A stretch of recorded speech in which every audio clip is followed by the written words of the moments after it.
Aujourd'hui, on va voir ensemble qu'est-ce qu'un KPI ou KPI en français et comment les choisir par rapport à sa stratégie e-commerce.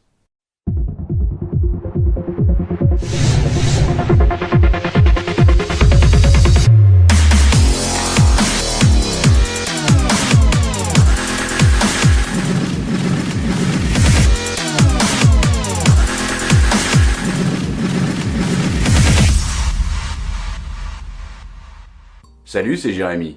Sur cette chaîne, on va partager des trucs et astuces sur le marketing digital. Donc n'hésitez pas à vous abonner ou à nous contacter pour aller plus loin. Pour commencer, qu'est-ce qu'un KPI ? Le KPI en anglais, Key Performance Indicator, est un indicateur clé de performance en français. En e-commerce, les KPI sont des facteurs mesurables et quantifiables permettant d'évaluer les performances d'un site ou d'une stratégie digitale.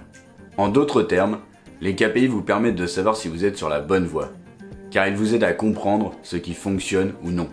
Surveiller et mesurer régulièrement ces KPI permet de prendre des décisions basées sur des données réelles et de définir les changements à effectuer pour améliorer vos performances. Comment définir et choisir les bons KPI en fonction de sa stratégie. Il existe de très nombreux indicateurs pour le e-commerce, mais les bons KPI ne sont pas tous les mêmes pour tous les e-commerçants. Le choix de vos KPI dépendra avant tout de vos objectifs que vous aurez préalablement définis. Ce n'est donc qu'en définissant des objectifs précis que vous pourrez définir les bons KPI pour votre e-commerce. Par exemple, si l'un de vos objectifs est d'améliorer vos ventes de 15% dans les 6 prochains mois, vous pourrez choisir les KPI suivants.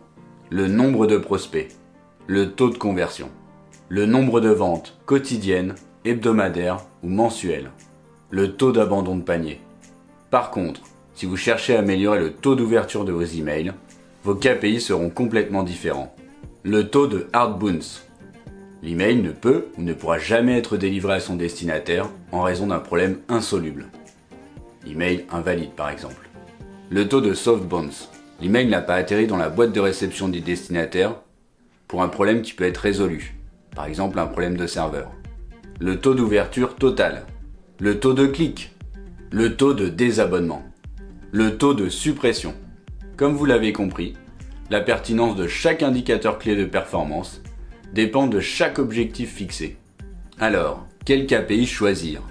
Souvenez-vous que vos KPI vous serviront à atteindre vos objectifs en testant, peaufinant et développant ce qui fonctionne et en éliminant ce qui ne fonctionne pas. Tous ces KPI peuvent être surveillés via un outil tel que Google Analytics, pour vous aider à mesurer les performances de vos actions digitales.